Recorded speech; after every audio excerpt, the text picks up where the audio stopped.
Thank you for clicking, ladies and gentlemen. Please enjoy your first tale.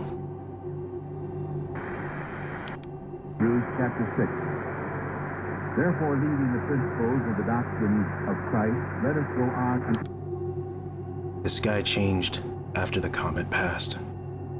I'm not even sure if I'm writing to anyone. You might be one of the last people on Earth who can read words and not just perceive them, like me. A small comet, not larger than 300 meters across, had been pulled into our Earth's gravity and became our new moon. Astronomers didn't know why. It did not behave normally. Its path was too regular.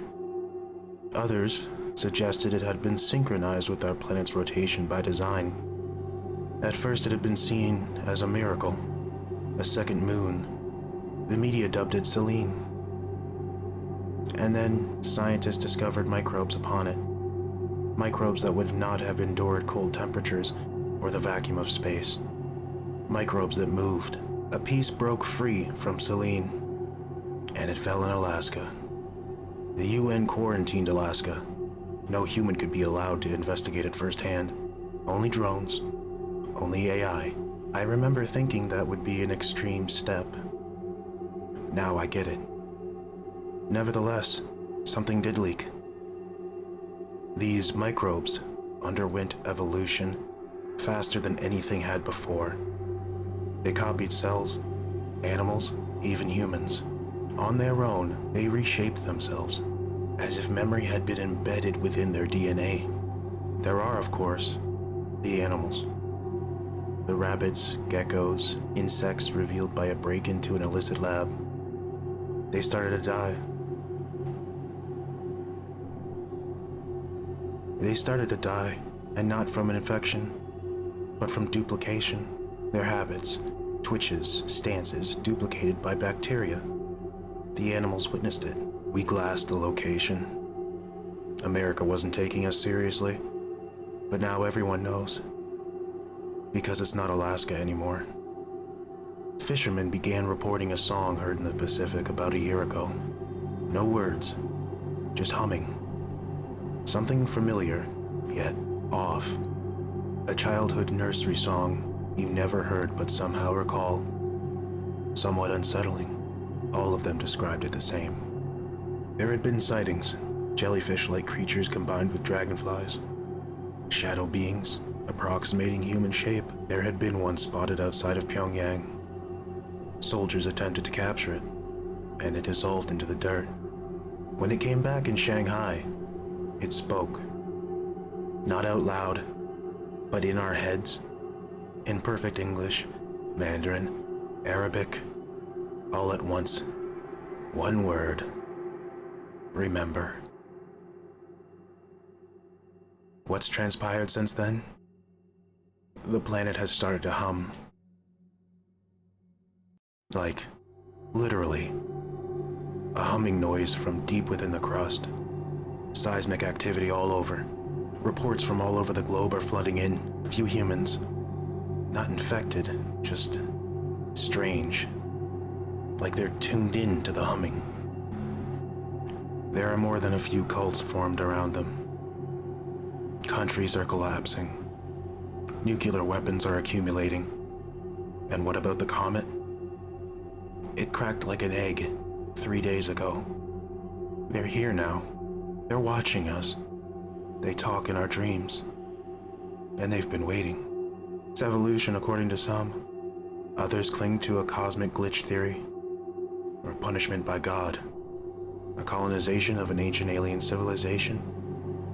Others think it's a memory from a place before our universe happened. I don't know which is worse, that they've come, or that we could turn into them. And now, your second tale. Therefore, leaving the principles of the doctrine of Christ, let us go on. There was a meteor in the sky this morning. It's gone now. How does nobody else remember? The giant rock hung in the sky for nearly a week, a fiery cloak over its front as it hurled towards us. There were parades, church services held citywide. People came together like nobody had ever seen before. It was the end of the world, plain as day. Until the day it was supposed to make contact, it was just gone. The birds sang, and the sun was bright in the sky. It looked idyllic, like nothing remotely bad had ever happened. I called my mother to ask if she had seen its absence. She answered cheerfully, but was confused when I asked about the meteor. She asked if I was okay, but I quickly changed the subject. We talked about the neighbor's supposed affair for a few minutes before we hung up. How could she not remember? I didn't want her thinking I was crazy, so I didn't push it. I scrolled news sites, articles that were there yesterday, announcing the end of the world with some cheesy countdown timer. Gone. Like they'd never been there. Despite being relieved that I and everyone I love wouldn't be reduced to atoms in a gigantic cosmic explosion, I was unnerved. You can't just cancel the apocalypse. I opened my front door to take a walk outside and check on the state of things, and nearly stepped on the small yellow envelope on my front step. I picked it up and turned it over in my fingers. Written in a fine cursive font were these words. I remember too. The envelope wasn't yellow, not originally. This thing was old, yellowed from age. I carefully opened it and pulled out a little business card. All it said was revisions, followed by an address that was a few blocks away. I shrugged and decided to check it out. What did I have to lose? The buildings I walked past grew more and more decrepit the nearer I got, until I could see a little warehouse standing alone in a field of broken stone and rusted frames. I crossed the field. This was obviously the place. As I walked up to the only visible door, it creaked open wide. The darkness inside the building stretched out to me, as if feeling me, recognizing me. I noticed a small red glow deep in the darkness. It seemed to usher me in, the door slamming behind me. As my eyes adjusted to this new, absolute darkness, I became aware of the many tables and displays around me. I could see little shapes on the tables and lining display cases around me. I heard the distinct sound of shoes on concrete and turned to face it. It was a man, dressed like he begged for change professionally. But his face, he looked like some version of me that had seen too much, seen everything. The way he spoke made me want to run, fluctuating volume like I was hearing him through a bad microphone. I waited years in this hole for you to catch up, for you to do what I did, to follow in my steps and trade. He sounded insane. I started inching to the door as he continued. I made a deal with it. It let me go in exchange, but it's over there, waiting. It was promised. It will be fulfilled. It sent me here but didn't say when. Every hair on my body was standing on end, and I started breathing heavy, sweating heavier. With no warning or signal whatsoever, the other me lunged, fast, impossibly fast. I looked down too late. His hand was wrist deep in my chest cavity. I only saw his crooked grin as the darkness claimed my vision. When I awoke, somehow, I was in the same building, but it felt different, hotter. I got to my feet and patted my chest for a gaping, hand-sized hole. But there wasn't one. And that was more concerning than if there had been one. I stumbled out of the little kiln into the sunlight. It was dim. I must have been there for hours. I used my hand to shade my eyes as I looked up. The sun was high in the sky like I remembered, but it was obscured by the gigantic meteor that vanished that morning. I broke into an immediate panic. I ran back into the warehouse and rifled through a pile of documents on the table. I found among them an ancient scrap of parchment, a sheet of regular notebook paper folded up around it. The parchment was illegible to me. I couldn't identify the language, but someone did. The sheet of paper only had a few things on it. Instructions. A diagram of where to place lit candles and where to spill the blood. And lastly, find him written boldly at the bottom. I placed the candles precisely and slashed my palm to spill out the necessary blood in the prescribed spot. I whispered, "Find him," to myself, as a red sloshing whirlpool opened on the floor. The unknown is a preferable outcome compared to assured obliteration. So I plunged in. When I came out the other side, I felt strange. I was slow to collect my thoughts. I shoved my way out of the building again to see a clear sky. I guess whatever I did worked. Then I saw him. Me. Walking towards the building. I hid, knowing what was going to happen next. The new other me, fresh looking and clean, walked into the dark and started observing the clutter around the room. He didn't see me until I was a couple feet away. I tried talking to him, but I sounded crazy, like my speech was a copy of a copy. I wanted to explain what I was about to do, but it felt like I was forbidden from breaking the chain. That other me fed his whole world into the meteor to escape his death. And here I was doing the same. I'm writing this as a confession, a plea for forgiveness. I can't forgive myself, however you choose to interpret that. I feel sorry for the me who's still feeding that giant, hungry rock. And finally, the third tale.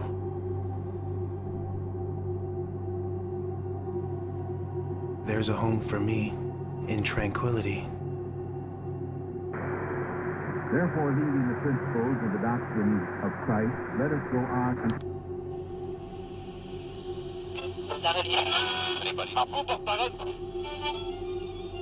Since I was a child, my gaze has always been fixed heavenward. The stars and moon had always had some sort of spell over me.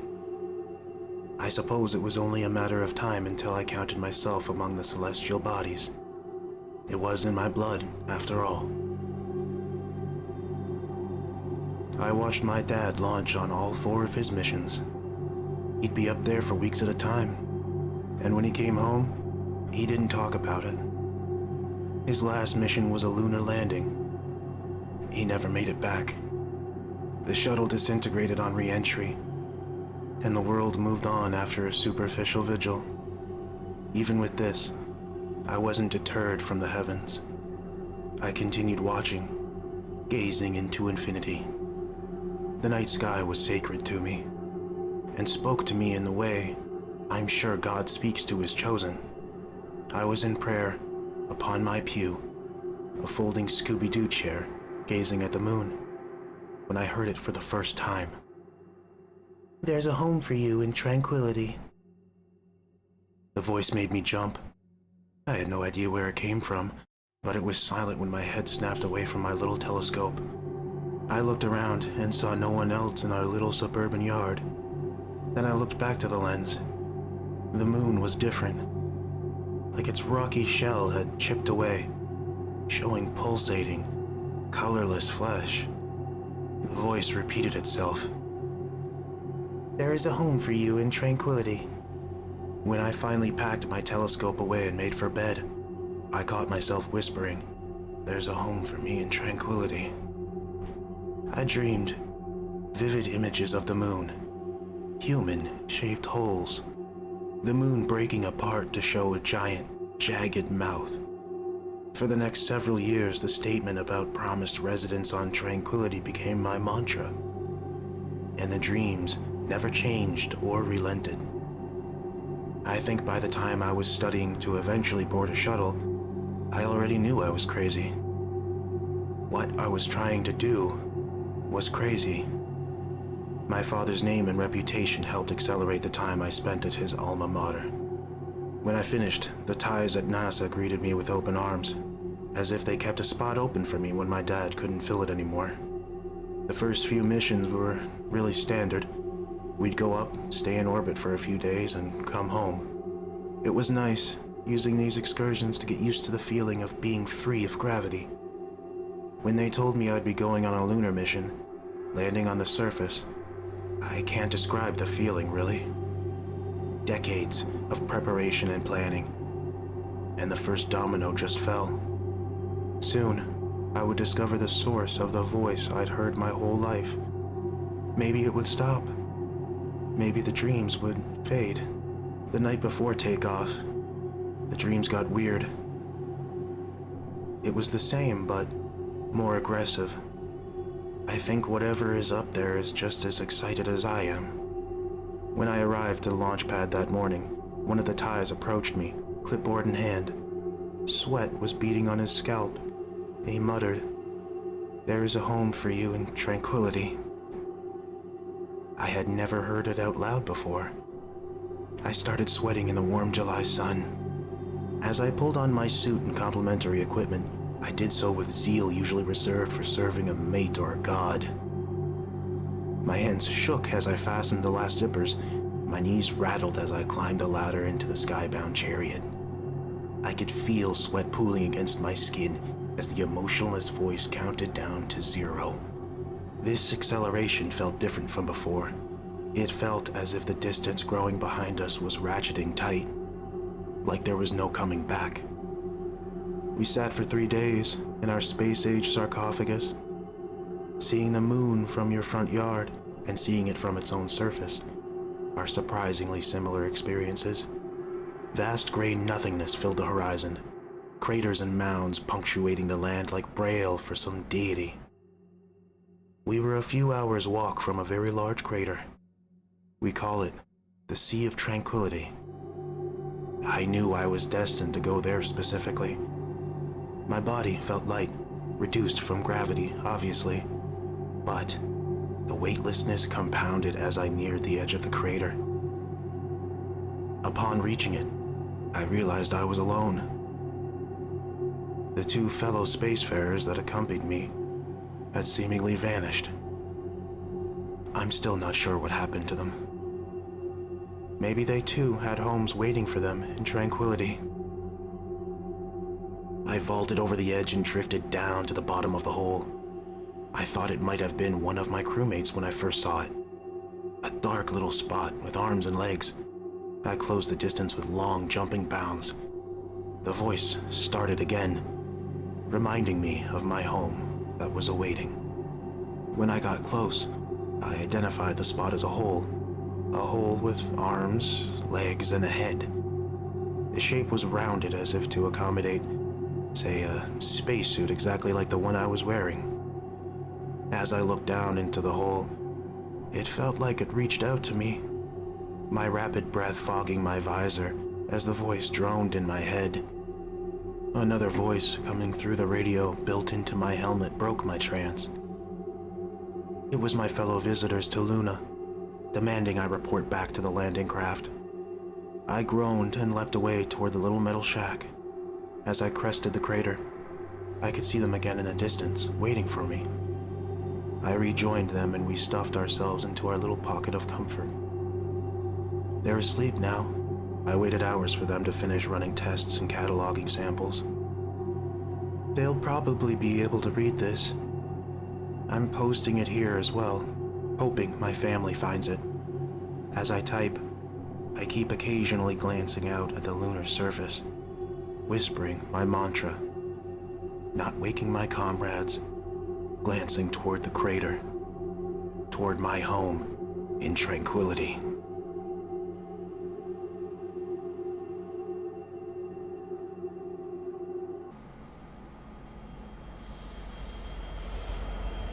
I saw myself sitting still on the train. Last night, I caught the last train out of Manhattan. It was almost midnight. The platform was nearly empty, and I was exhausted. Same routine as always.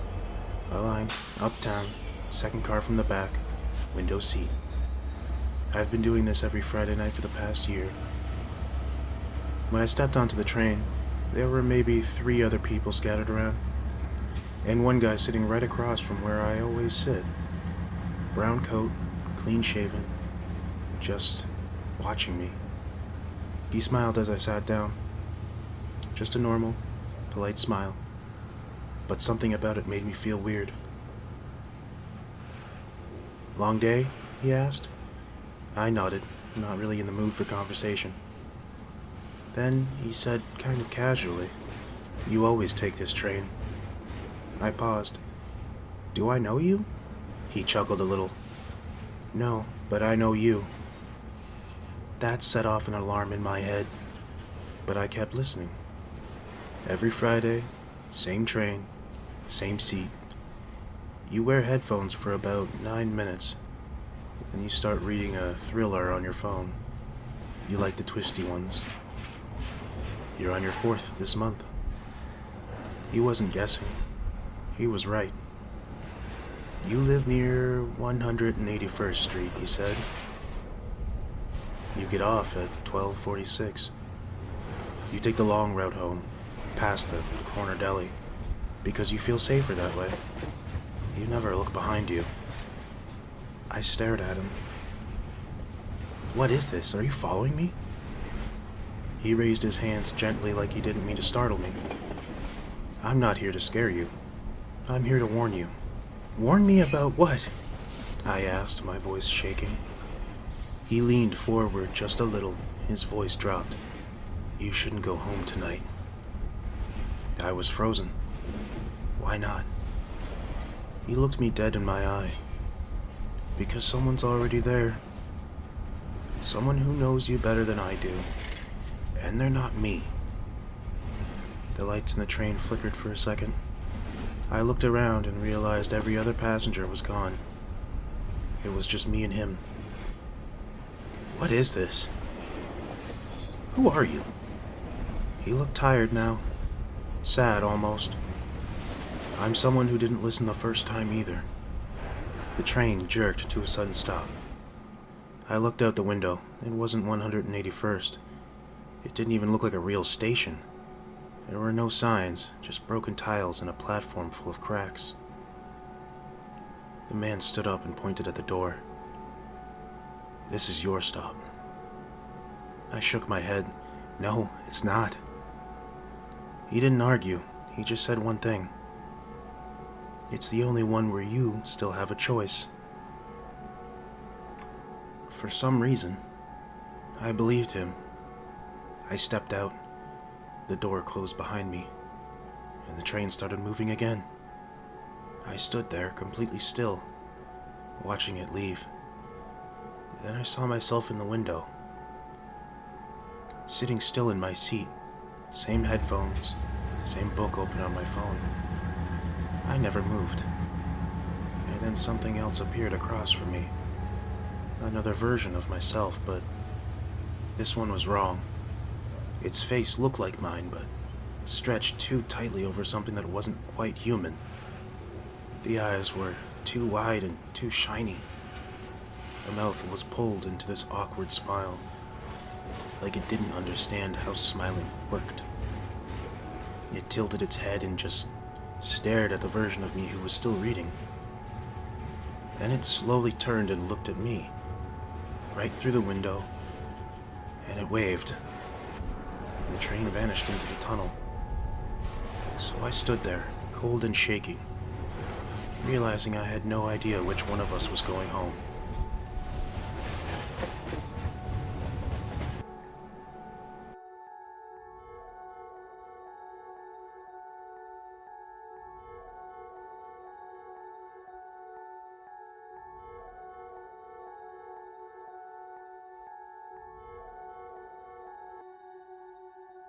There's a room in my house that shouldn't exist.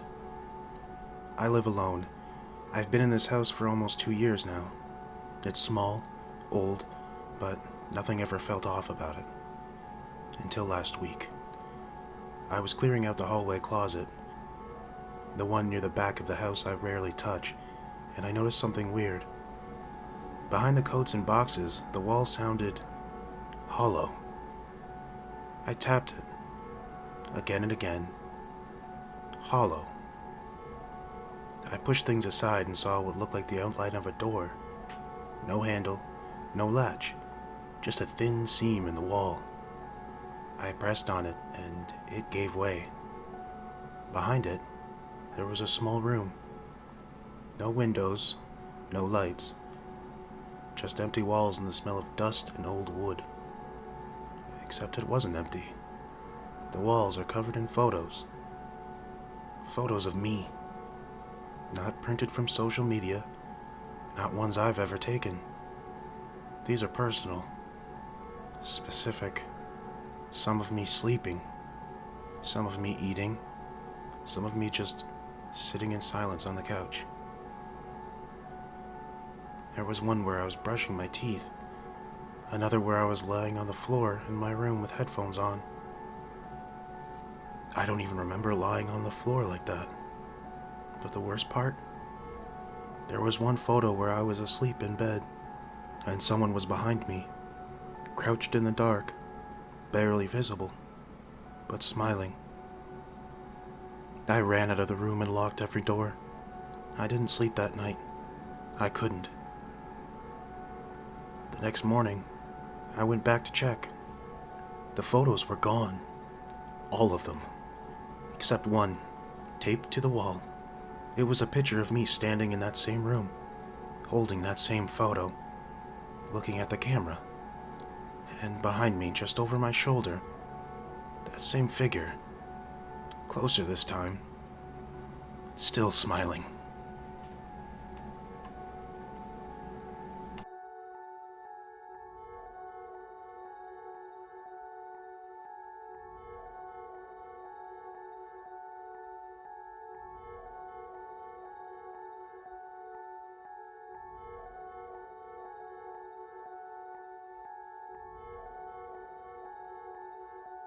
The missing kid on my street just walked into his house like nothing happened. We lost Ryan last summer. Not me, personally, but the whole neighborhood did. He lived 3 houses down. Quiet kid. Got good grades, always polite. He went hiking with some friends. Slipped off a cliff. They found his backpack, 1 shoe, and his phone, cracked and dead, but they never found his body. It was the kind of thing that settles over a street like fog. His parents held a closed casket funeral. His mom stopped talking to anyone. His dad mowed the lawn 3 times in 1 week, then didn't touch it again for months. Eventually, life moved on. It always does. Until last night. I was walking my dog past their house when the porch light flickered on, and the door slowly opened. Ryan stepped out. Same shaggy hair, same hoodie he was wearing in the missing posters, same scar on his chin from that time he fell off his bike in 4th grade. He waved at me. I just stood there, frozen. His dad came up behind him, smiling like everything was fine, like none of it had happened, like Ryan had just come home from school. No one questioned it. But here's the thing. Ryan wasn't buried. They couldn't bury him. There was no body. And I remember his mom telling mine, through tears, that she felt it when he died. She said she knew. Today I saw him again, standing in their driveway. I tried to talk to him. He smiled at me, but his eyes didn't move. He didn't even look like he was seeing me.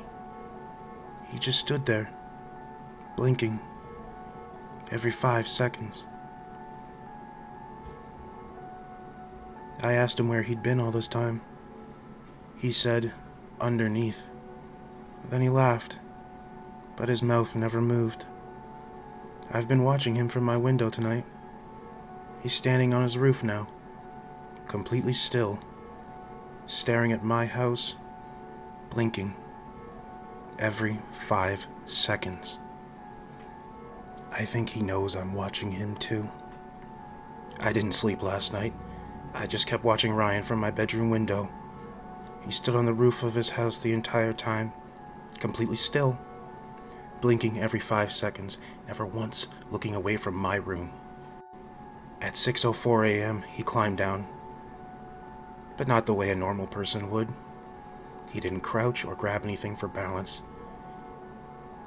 He just stepped right off the roof like gravity did not apply to him, and landed without a sound. Then he walked back inside like nothing happened. For a moment, I thought that was it. Maybe the glitch had passed. Maybe he was gone again. But then, around 2 a.m., I heard a knock. Not on the front door. On my window. The second floor window. It was soft. 3 slow taps.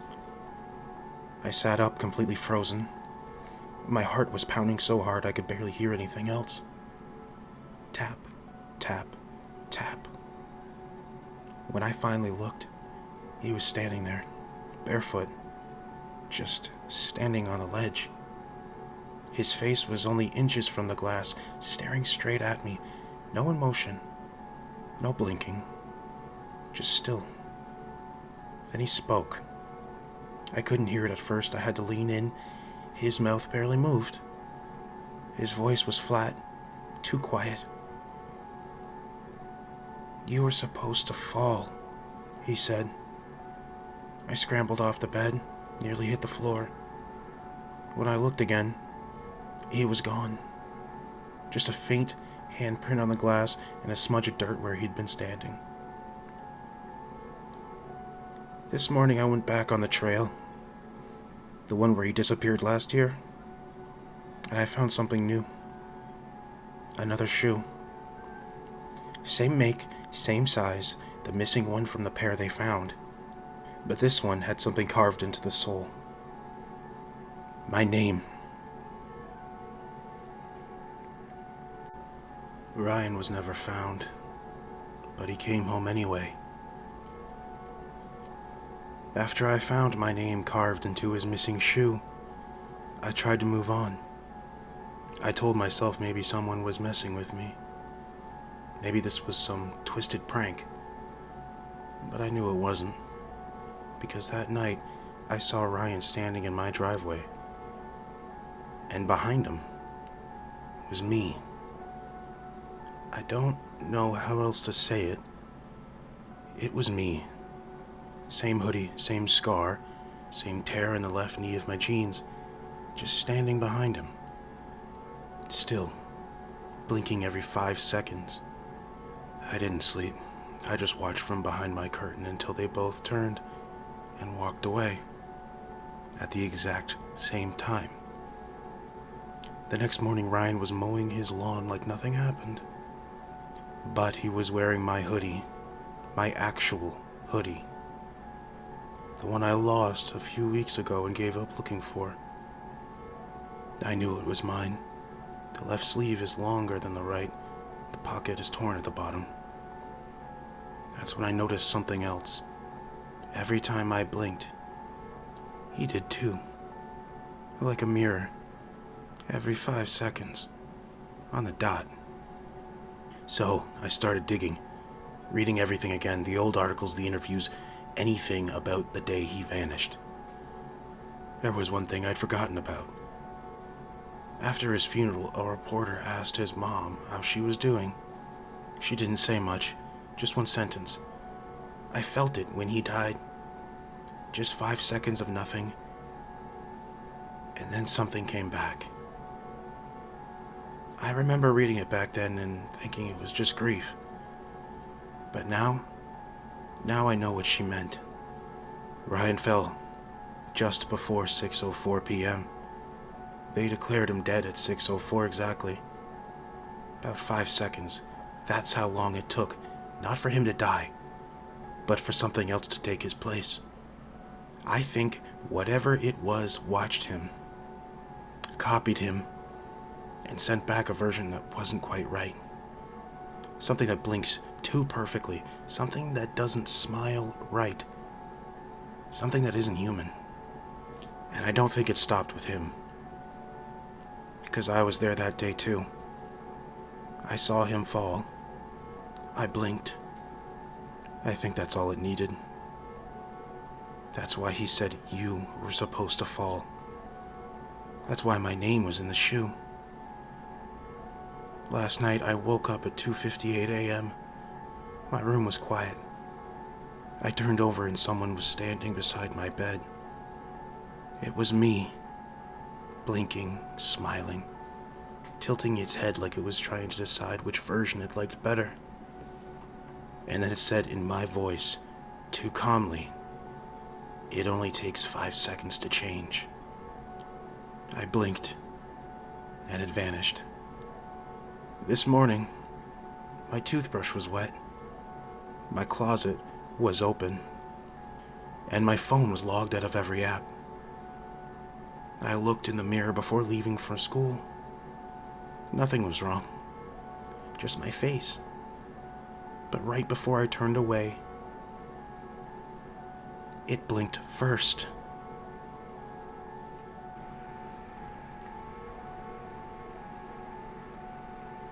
Have you written a zombie horror story or know others who have? Send it to the email below to have it read, mixed, and advertised on my channel for free. This happened to me and my best friend not too long ago, and to this day, I'm still not totally sure what we escaped from, but I know we did escape from something. We were bored one evening and decided to go out to the park near her house. It was late, but we were only going there for a smoke, just walking around, laughing, joking, doing that thing where you freak each other out on purpose. The park looked eerie in the dark, sure, but it was familiar, so we didn't think much of it. We ended up goofing off by one of the playgrounds, and while we were chilling, I started getting this weird feeling, like we were being watched. I chalked it up to the vibe and tried to shake it, but then I noticed shapes in the distance. Not like people, exactly, more like shadows that moved when you weren't looking straight at them. It gave me goosebumps. My friend was obviously creeped out too, because she said, "Let's take the other path out." So, we head down the opposite way, trying to keep things light. We loop around, start heading towards the street. The only way out without doubling back, and that's when it gets really weird. A car pulls up to the exit of the park. It's just sitting there with its headlights on, pointing directly at us. We don't think much of it at first, till the car starts slowly creeping forward. No one gets out. No windows roll down. It just approaches. My friend grabs my arm and says, "We need to go, now." We bolt, but in panic, we split up. She runs back towards the park, and I run towards this random row of driveways with cars parked alongside them. The car follows me. I don't know how I thought of it, but I dove underneath the car and laid flat, completely hidden in the shadows. My heart was pounding so hard, I thought whoever was in the car could hear it. Then the car stops. I hear doors open, and footsteps. 2 men. One of them say, "I don't think they came this way. Check the other side." I stayed absolutely frozen, holding my breath until I was sure they were gone. I must have waited a full 10 minutes under that car before I crawled out and sprinted in the opposite direction. I eventually found my friend. She was crying, shaking. She thought I got taken. She pulled me into a hug and just kept saying, "Oh my God, you're alive." When I told her what happened, her face went pale. She said after we split, she ran back into the park and saw a man standing by the gate. He cracked his neck, crouched down, stared at her, like full-on eye contact, unblinking. And then he smiled. She ran and hid until it was safe to come out. We both walked all the way back to her house. It took us nearly 2 hours, and we did not sleep that night. We haven't gone back to the park since. We still don't know what those people wanted. But I can tell you this, they weren't just messing around. Stay safe, and if you ever get that gut feeling that something is wrong, run.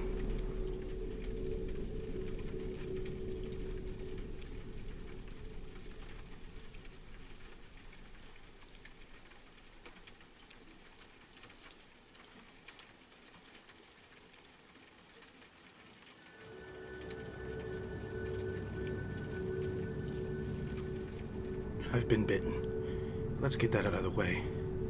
I'm not making it out of here.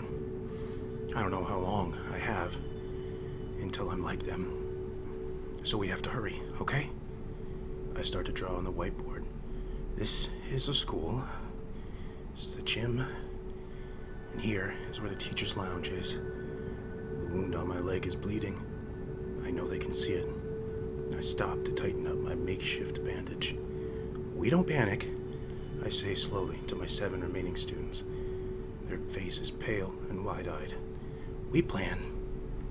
They glance at each other nervously. I put on my best face. They need to be confident if this is going to work. If they freeze out there, they'll be ripped apart. I start to hand out thick textbooks to everyone. I take the last and begin to rip out the pages until only the cover remains. I tape the pageless book loosely into the forearm of Sophia, the class leader. Now, if I'm gonna bite or scratch you, I say, you have a shield. Use it to escape an attack. I slowly attack Sophia. She blocks my faux strike, and I go in to bite her forearm. But the book does the job. Then, while your attacker is busy, with your shield, slip out of it and run away. Like a lizard and its tail? Corey says, his scientific mind always making connections. Exactly. Get started with the books and try not to have too much fun with it. I know you've wanted to do this for a while now. The mood lightens a bit. They start on their project, reminiscent of graph time. I am so astonished by their resiliency. I'm fully aware that my time is finite and every second counts, but I take a moment to bask in my pride. I return to the whiteboard and continue detailing the diagram in ways they would recognize. There's a tug on my shirt. It's the twins, Lena and Micah. I'm sorry, I don't think there's an exit there. Lena finishes softly, pointing to the fire escape I marked beside the east hallway. I blink, leaning in closer to the board. What do you mean? Micah steps up beside her, silent as always, and opens the tattered notebook he never lets go. There's a rough sketch inside of our school. You made this? The detail in the sketch is impressive. It was bricked over during the summer remodel. The other side of that wall is a bathroom now. She says calmly. They're right. How could I forget that? I hand the marker to Micah and the twins go to work on the whiteboard. I check on the others. Sophia has finished hers and is helping making extras for Lena and Micah. She's very observant and feeling the need of the moment without being asked. There's a shuffling outside the door. Everyone stops what they're doing and watches. The blinds are down. That's typical of lockdown protocol. But the slow scraping sound of dragging, limping. A whinny is what we call them. They're most common in the school. They drag their ribboned flesh down the halls into classrooms while calling the name. Winnie. Sophia wraps an arm around the smallest girl, Ellie. Corey places a paper-shielded hand gently on her back. Winnie. It starts to bang on the door. Winnie. Winnie. I motion everyone to stay quiet and still. I wish I could call for help, but not even 911 is picking up. All phones do now is make noise, which gives me an idea. I go to Antonio and make a gesture to take out his phone. He looks at me, confused. I have written him up for being distracting with it, which means I know he has it. We don't have time for rules. Take out your phone, I say in a hush. I'm not taking it from you. Winnie. He relents. My mom said not to tell anyone. She won't get me another. I motion for him and everyone else to watch. I take out my phone and write my phone number on the whiteboard. Dial my number, and when I say so, press the call button. Antonio gives me a nod of acknowledgement. I motion to the largest boy, Derek, to come over to where I am. I remember his grandma showing me pictures of him playing pee-wee baseball, and since I'm going to be controlling the door, in case things get out of hand, I trust him to make the throw that will let us, them, finish their preparations. My head is starting to hurt. Derek crouches beside me, eyes flicking to the door, to my leg, to the phone glowing dimly in my palm. "Where do you want it?" he whispers. "Far," I say. "Down by the art wing lockers. You remember how the floor slopes? Let gravity help you. It still needs to function." I hand him the phone. I count down silently from 3, then open the door enough to let Derek do his thing. With a swift underhand motion, the phone goes sliding down the hallway. I slam the door hard. "Now, Antonio," I say, holding the door shut from the now aggressive Winnie pushing from the other side. A moment later, the shrill sound of my ringtone playing echoes in the hall. The door's force eases. "Winnie!" The sound of a dragging limb moves away, and with the end of the ringing also comes the end of the thread. For now, I need to sit down. I'm feeling sore. My leg feels hot. They watch me move to my chair and slump in it. Looking at them reminds me of a balloon losing air. "What do we do when we're outside?" Sophia asks. "Look after each other. Find somewhere safe. Never stop learning. I don't know what's waiting out there, but I do believe in all of you." "We could go to my house. I don't have any neighbors. It's kind of far, but there's plenty of room, and my mom's been canning all summer if you like veggies." Ellie peeps. She doesn't usually speak up in a group like this. She, like all of them, is growing up before my eyes. I wish I could go with them to ensure their safety, but that was never part of my job. My job has always been to prepare them for the outside world. I hope I've done enough. Everyone look at the whiteboard. Try to memorize the route outside. You can't go the way you usually would. 5 minis and then it's time to go. Things are getting dizzy. They wear their bravest faces. I sit behind my desk and watch them as each gives me a last look. Derek watches over Ellie. Corey holds his shield prepared for defense. Lena and Micah, navigation at the ready. Antonio gathers all the phones from the confiscation box and shoves them in his pockets. And Sophia, confident and strong. "We don't panic, we plan," she says as the last of them enters the hallway. They're ready for anything. When they're gone, I just stare at the seats. I could feel the blood running down my leg and see the pool it's making underneath me. There's a sweater at one of the desks. They need every advantage they can get, I say to myself. With a groan, I get up and grab the sweater.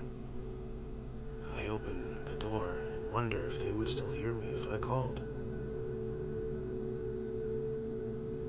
"Winnie."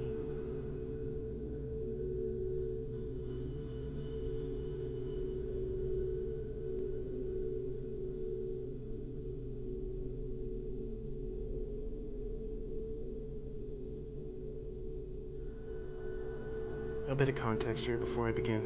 I, 21 female, work in the hospitality industry, specifically doing graveyard shifts, usually running from around 11 to 7 a.m. I have seen and dealt with some of the most insane experiences.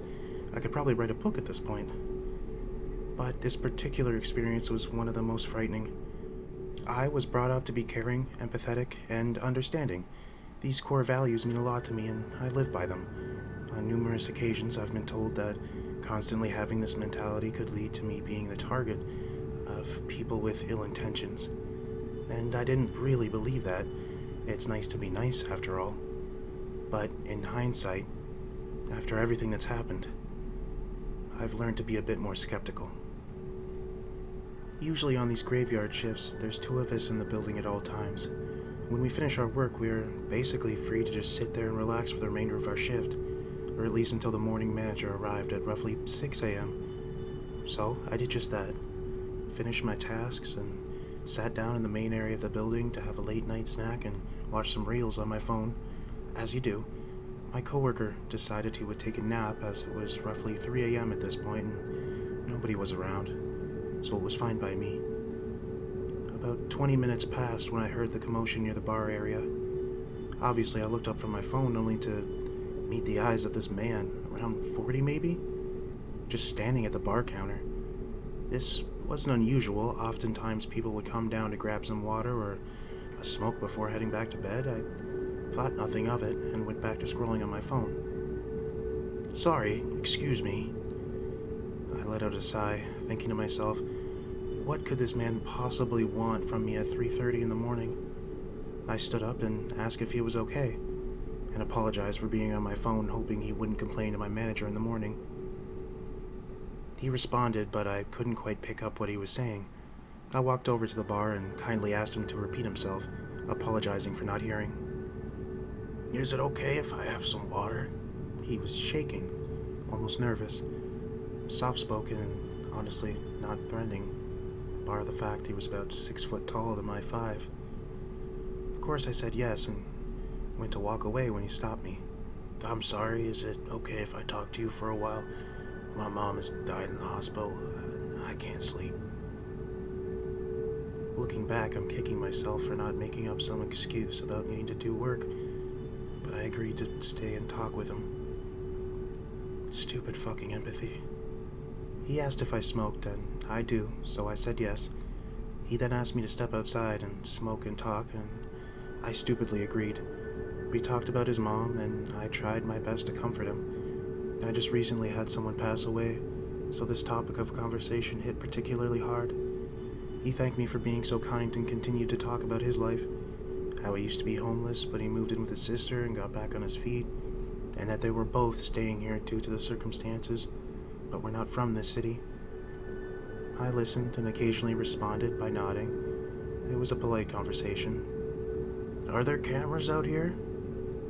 I wouldn't want you to get in trouble for being out here with me.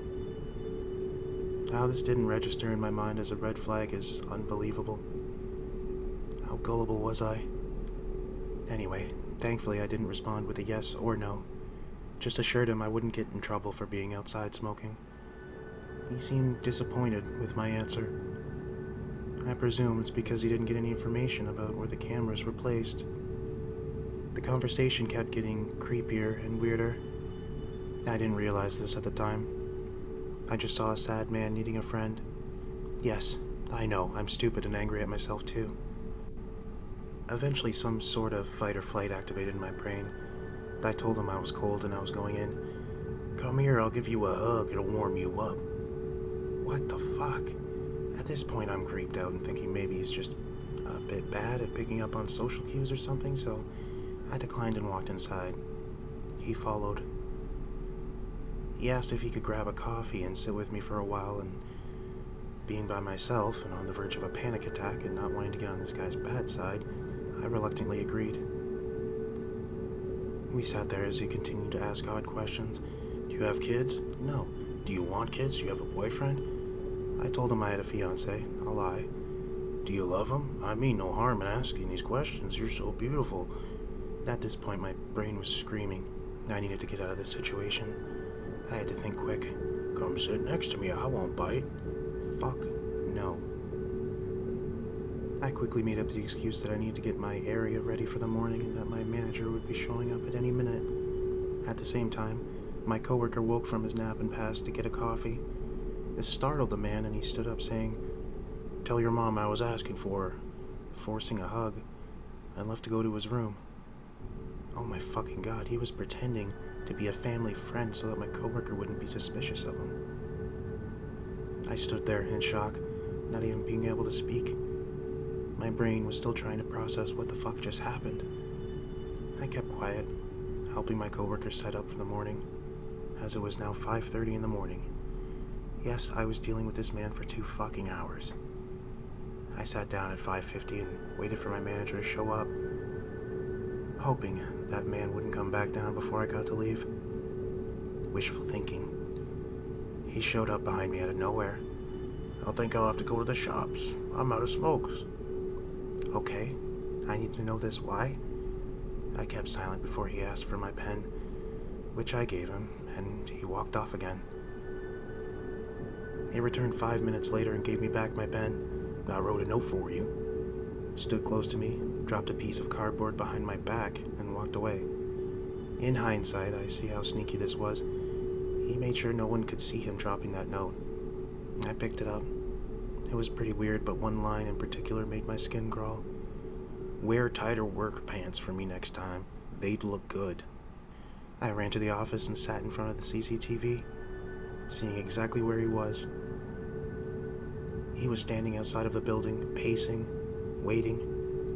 He then walked back into the building, and on the camera I could see he was looking for me, but thankfully at this point I was in the office, so he walked back outside, started pacing again, and waiting before hiding himself out of sight behind a corner. I told my manager, who told me to exit from the back, which I did. I was shaking, checking behind me every few seconds, every noise making me run faster and faster until I reached the safety of my house. I sat down, processing what had just happened, when suddenly my phone vibrated. It was him. "Thanks for the chat. Talk soon." How the fuck did he get my number? I have never blocked anyone quicker in my life. I told the higher-ups what had happened, and I didn't return to work for at least a month, until he was permanently barred from my workplace.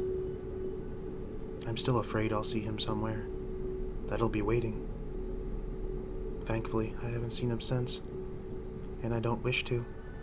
And if you're reading this, let's not meet again.